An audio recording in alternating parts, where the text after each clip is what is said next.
9 دسمبر 1917 اور 11 دسمبر 1917 یعنی 2 دن کے بعد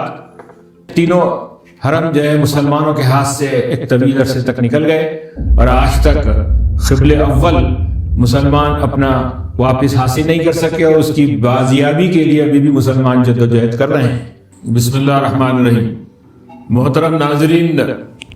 قیام اسرائیل کے سلسلے کے اندر وہ 4 نکات جو ہم نے پہلے آپ کو بتائے تھے، پولیٹیکل انسٹیٹیوشن کے قیام کے لیے ان لوگوں نے پہلے تو ایکومولیشن آف پاور، اس کے بعد لینڈ اور آئیڈیالوجیکل لیجیٹیمیسی، اور third one displacement of the Arab people, اور فورتھ ہے other ideas of destruction for the construction of the Israeli state. یہ 4 ایسے نکات ہیں جس پہ ہم نے گزشتہ 2 ایپیسوڈ کے اندر روشنی ڈالی تھی، اور سلطان عبدالحمید عالم اسلام کے مسلمانوں کے خلیفہ اور خلیفۃ المومنین تھے۔ انہوں نے 36 سال تک بڑی زبردست اپنی کاوشوں، محنتوں اور دانشورانہ اقدامات کے ذریعے یورپ کی بڑی بڑی طاقتوں سے ٹکراؤ لیا، اور بس اوقات انہیں ناکامی بھی ہوئی، لیکن وہ جانتے تھے کہ بہتر انداز کے اندر یورپی اقوام سے کس طرح سے پیش آیا جائے، اور کبھی جرمنی سے اچھے تعلقات، تو کبھی برٹین سے، تو کبھی فرانس سے، اس طرح سے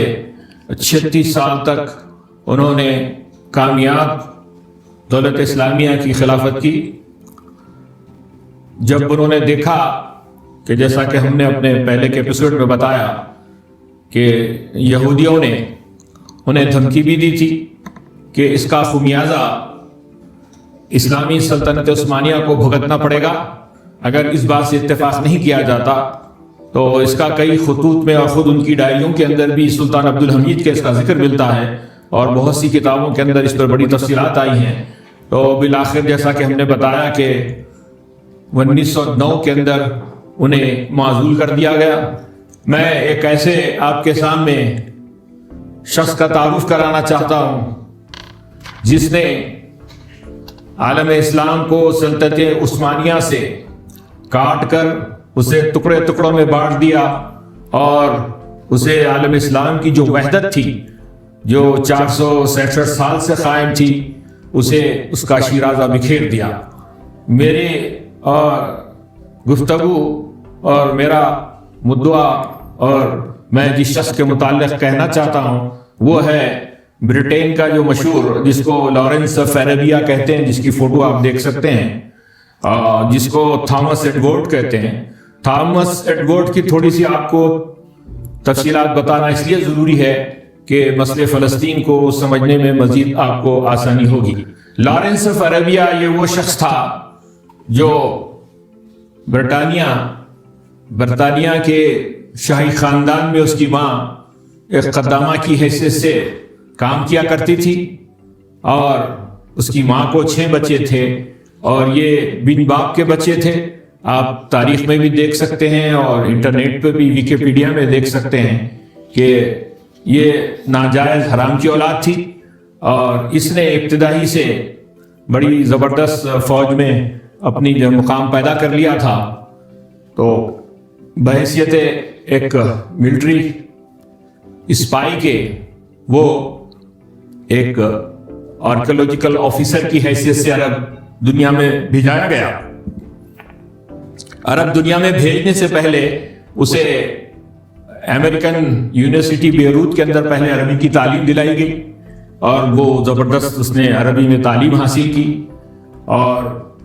عرب قبائل کے درمیان رہ کر اسے مختلف عرب علاقوں اور ممالک اور ریاستوں کے لہجوں کا بہتر انداز میں اس نے پریکٹس کی اور تربیت حاصل کی۔ اس کے بعد اس نے سارے عالم عرب کے اندر قبائل سے اور قبائل کے سرداروں سے بہترین تعلقات قائم کر لیے، اور ایک وقت یہ بھی آیا کہ عربوں کی بڑی تعداد اسے عربی ہی سمجھتی تھی، بلکہ اسے لبنانی عرب سمجھا جاتا تھا۔ بہرحال اس نے پورے مشرقی وسطیٰ جو آپ یہ دیکھ رہے ہیں کہ سیریا ہے، عراق ہے، مصر ہے، اس کے بعد اب جو موجودہ جو ہے آپ کا مڈل ایسٹ ہے، مڈل ایسٹ کے چھوٹے چھوٹے جو علاقے بنے ہیں تو اس وقت ان کے پاس یہ رپورٹ موجود تھی کہ یہاں بڑے پیمانے پر پیٹرول نکلنے والا ہے. تو سعودی اور یمن تک پورا کے پورا اس نے جو ہے زبردست طریقے سے محنت کی, اونٹوں سے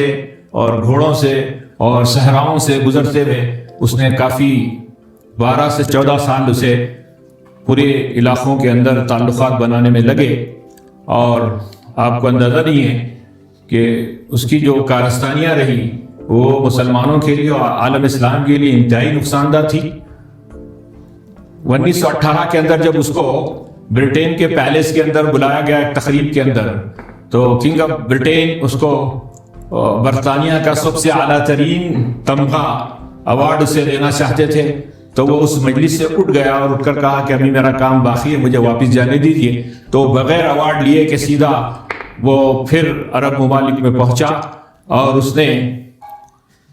تمام قبائل سے تعلقات قائم کر کے ایسے ایگریمنٹس کیے, اور اس کے بعد پھر برطانوی فوج سے ان قبائل کو بڑے پیمانے پر اسلحہ, آرمز اور جو ہے وہ ملٹری اکوپمنٹس سپلائی کرنا شروع کیا. اس کے بعد پیسوں کی سپلائی شروع ہوئی اور پھر آپس میں خود قبائل کو اس نے الجھایا. الجھانے کے بعد پوری کی پوری ڈیزائننگ لندن میں بیٹھ کر پورے عرب ممالک کی ہوئی اور اس کے مطابق عرب ممالک کو استوار کیا گیا. یہ کچھ بیک گراؤنڈ تھا. اور اسی وقت امیر فیصل بن شریف حسین جو جن کے تحت انہوں نے سیریا اور فلسطین کو رکھا تھا,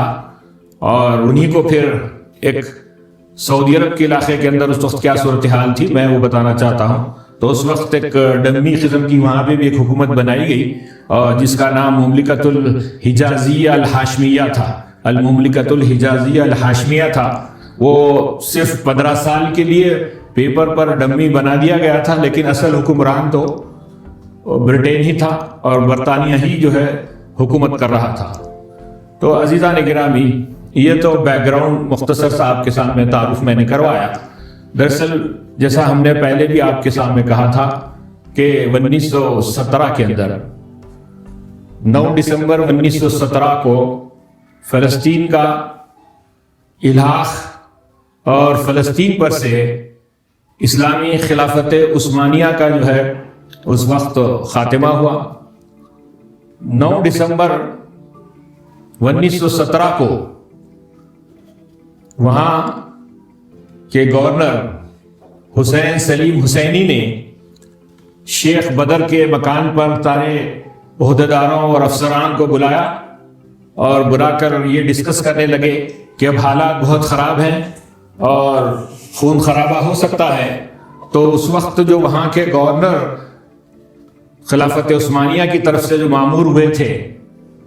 حسین سلیم حسینی, تو ان کو یہ جو ڈمی قسم کے استنبول میں جو خلیفہ تھے سلطان محمد شاہرنم کی طرف سے یہ خفیہ پیام پہنچ گیا تھا کہ تمہیں حکومت اب برٹین کے حوالے کرنی ہے. تو 9 دسمبر کو تمام عہدیداران اور قبائل کے شیوخ اور ائمہ کے سامنے یہ ڈیسائیڈ ہوا کہ ہم اپنی تمام تر حکومت کو برطانوی افواج کے سپرد کر دیتے ہیں. شہر سے کچھ دور یعنی بیت المقدس یروشلم سے کچھ دور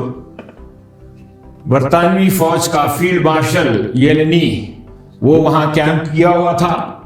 اور اس کے استقبال کے لیے یروشلم کے اندر زبردست تیاریاں جاری تھی. اور جیسے ہی 9 تاریخ کو سلطنت عثمانیہ کا وہاں فلسطین کے اندر ڈاؤن فال ہوا تو وہ بڑے ہی والہانہ استقبال کیا گیا اس کا یروشلم کے اندر عیسائیوں نے اور یہودیوں نے. اور پھر جیسے ہی اپنی فوج کے ساتھ وہ بیت المقدس یروشلم میں داخل ہوا تو برطانیہ کا فلیگ بہرحال لہرایا گیا اور برطانیہ کے فلیگ کو سلامی ہوئی اور اس کے بعد سے مسلمانوں کی وہاں حکومت کا مکمل طور پر خاتمہ ہو گیا. 9 دسمبر 1917 اور 11 دسمبر 1917 یعنی 2 دن کے بعد تینوں ہمارے حرم شریف یعنی بیت المقدس کا حرم, حرم المکی اور حرم مدنی, تینوں ہمارے حرم جو ہے مسلمانوں کے ہاتھ سے ایک طویل عرصے تک نکل گئے اور آج تک قبل اول مسلمان اپنا واپس حاصل نہیں کر سکے اور اس کی بازیابی کے لیے ابھی بھی مسلمان جدوجہد کر رہے ہیں۔ شریف بکا کو برٹین نے 1917 سے لے کے 1932 تک وہاں پر اس کی اپنی انتدابی حکومت قائم رکھی، اور 1932 کے اندر عبدالعزیز آل سعود کا جو ہے اس وقت ان کی آمد ہوئی، اور عبدالعزیز آل سعود نے کئی قبائل سے جنگ کی اور برطانیہ کی ہیلپ سے اور برطانیہ کے ایگریمنٹ کے ساتھ پھر سعودی عربیہ کا قیام عمل میں آیا، اور اس میں بہت ساری ایسے شقیں تھیں جس کے پڑھنے سے اور جس کی تحقیق سے پتہ چلتا ہے کہ اس میں یہ وعدہ لیا گیا تھا کہ فلسطین کے معاملے کے اندر سعودی عرب آئندہ ڈسٹرب نہیں کرے گا اور شدت سے مطالبات نہیں کرے گا۔ یہ تفصیلات اس لیے اہمیت کے حامل ہیں کہ ہمیں پتہ چلے کہ آخر دن مسلمانوں کی اپنی حکمرانی کا کون سا تھا، اور پھر استعماری طاقتیں امپیریل پاور نے کس دن سے وہاں اپنا پاور سنبھالا۔ 1917 سے لے کر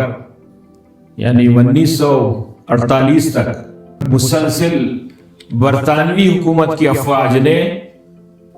گلی گلی محلہ محلہ گاؤں گاؤں خون ریزی کی،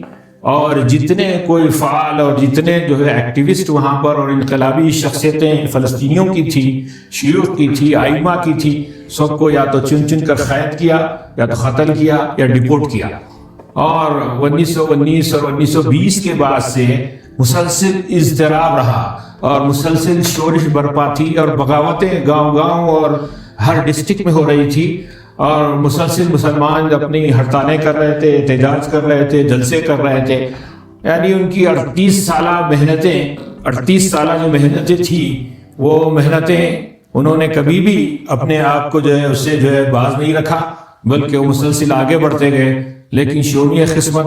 کی قربانیاں ہوتی گئیں اور لوگ شہادتیں دیتے گئے، گاؤں کے گاؤں تباہ کر دیے گئے، لوگوں کو گھیرا گیا، لوگوں کو مارا گیا، لوگوں کو ان کے مکانات پر جو ہے، تو جو کام یہودی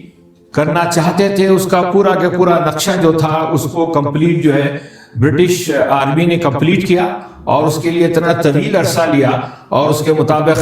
پورا کا پورا جو ہے فلسطین کو جو ہے خونالود کر دیا، اور لاشوں پہ لاشیں وہاں پر جمنے لگی، اور اس کے بعد فلسطینی عرب عوام کی آواز کو مکمل طور پر دبا دیا گیا۔ محترم ناظرین، ان تمام واقعات کے بیک گراؤنڈ میں ایک اور بہت اہم پروجیکٹ جس کا ذکر کرنا میں یہاں ضروری سمجھتا ہوں، سلطان عبدالحمید جو 35ویں خلیفہ تھے سلطنت عثمانیہ کے، انہوں نے اسلامی دنیا کو اور ان سے جڑے تمام اسلامی مسلم ممالک کو ڈیولپ کرنے کے لیے اور اکنامک ایکٹیویٹیز بڑھانے کے لیے اور اسے ایک ماڈرن سٹیز کے اندر تبدیل کرنے کے لیے سب سے پہلے انہوں نے ٹیلی گراف کا ایک پروجیکٹ کو فائنل کیا، اور اس کے بعد جو سب سے اہم پروجیکٹ تھا جو اسلامی دنیا کے لیے پہلی مرتبہ وہ ریلوے لائن کا تھا۔ انہوں نے فرسٹ فیز کے اندر ڈماسکس سے لے کے مدینہ منورہ تک کی لائن کو فائنل کیا، جو 1464 کلومیٹر کی تھی، اور جس کے اوپر تقریباً 3,91,96,994 پاؤنڈ کا جو ہے خرچ اس میں جو ہے تخمینہ کیا گیا۔ لیکن جب کام شروع ہوا تو علاقائی سطح پر جتنے قبائل اور گاؤں تھے، اور لینڈ ایکویزیشن کے لیے بہت طویل وقت لگ گیا، تقریباً 15 سال عرب قبائل سے زمینات ریلوے لائن کے لیے حاصل کرنے کے لیے بہت مشکلات پیش آئیں۔ وہ پروجیکٹ کو 1464 کلومیٹر سے بڑھا کر 5650 کلومیٹر تک اسے جو ہے انہوں نے وسعت دی، اور ایک پوری آپ دیکھ رہے ہیں کہ ریلوے لائن پوری کی پوری اسلامی مقدسہ مقامات پر جو ہے پوری جوڑ دی۔ فلسطین، دمشق، مدینہ منورہ، یہ پوری لائن جو ہے 5600 کلومیٹر کی انہوں نے جو ہے پوری کی پوری تعمیر کرنے کے لیے پلان شروع کیا، اور اس کے لیے اس وقت شدید فنڈز کی کمی تھی، تو عالم اسلام سے 5 کروڑ پاؤنڈ جو ہے عطیات جمع کیے گئے، اور الحمدللہ تقریباً 1905 کے اندر یہ ریلوے لائن کے پروجیکٹ جو ہے آپ دیکھ رہے ہیں کہ پورے کے پورے کمپلیٹ ہوئے، اور 1905 کے بعد سے ریلوے لائن جو ہے دمشق کے لے کر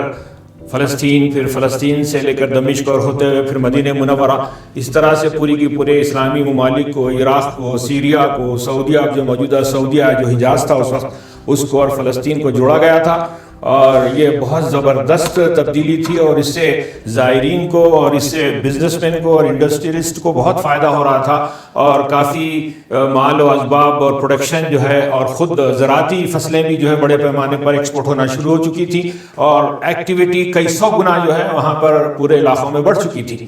لیکن شومی قسمت کے جب حکومت ہاتھ سے چلے گئی، اور جیسا میں نے پرانے لیکچرز میں بھی بتایا کہ جب سلطان محمد چہرم جب آئے 36ویں خلیفہ جو ربر اسٹیمپ تھے، انہوں نے اس طرح کے پروجیکٹ کے سلسلے میں اپنی تشویش ظاہر کی، اور ہم نے آپ کو بتایا کہ یہ جو Lawrence of Arabia, Thomas Edward, یہ جو پورا کے پورا جو ہیرو مانا جاتا ہے یورپین کنٹریز کے اندر، جس نے مشرقی وسطیٰ کے ٹکڑے ٹکڑے کر لیے، تو اس نے ایک اور کام شروع کیا. اس نے کہا کہ بدو لوگوں کو اور قبائل کو بڑے پیمانے پر پیسے دے کر اور ہتھیار دے کر ریلوے لائنز پر اٹیک کرنے، ریلوے اسٹیشنز کو جلانے، بوگیاں جلانے شروع ہو گئے، اور ان کے اندر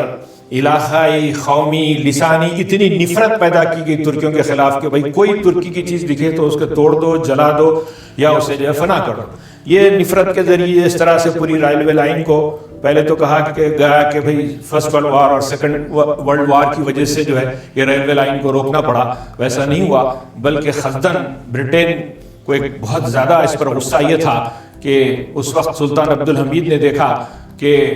برٹین نے جو ٹینڈر اٹھایا ہے بہت مہنگا ہے، تو انہوں نے برٹین کا ٹینڈر کینسل کر کے جرمنی کو دیا تھا. اور پھر برٹین نے سلطنت عثمانیہ کو، سلطان عبدالحمید کو بہت تنگ کیا اور پریشان کیا، اور سلطنت عثمانیہ سے انہوں نے جو ہے اس کا کمپنسیشن اور غرامہ وصول کیا. تو یہ غصہ پھر بعد میں جب عرب قبائل کو انہوں نے بہت زیادہ جو ہے انہوں نے اشتعال انگیزی کے ذریعے پروان چڑھایا، اور انہیں پیسے دے کر یہ پوری ریلوے لائن کو تباہ کیا گیا. اور آپ کو سن کر انتہائی شدید افسوس ہوگا کہ پوری ریلوے لائن کو برٹش کمپنیوں نے، برٹش گورنمنٹ نے اسکریپ کے حوالے کر دیا، اور پوری ریلوے لائن جو مدینے سے فلسطین یعنی بیت المقدس قبلہ اول سے قبلہ ثانی تک جو جڑی ہوئی تھی، وہ سب کی سب خزدن ٹارگٹ کر کے تباہ و برباد کر دیا گیا. اس کے بعد سے آج تک جتنی ہماری مسلم حکومتیں وہاں پر ہے اس سلسلے میں نہ غور کرنے تیار ہے اور نہ اسے پھر سے ریوائیو کرنے کے لیے کبھی سوچ رہے ہیں. تو یہ اس کے بیک گراؤنڈ تھا جو میں آپ کو بتانا چاہتا تھا.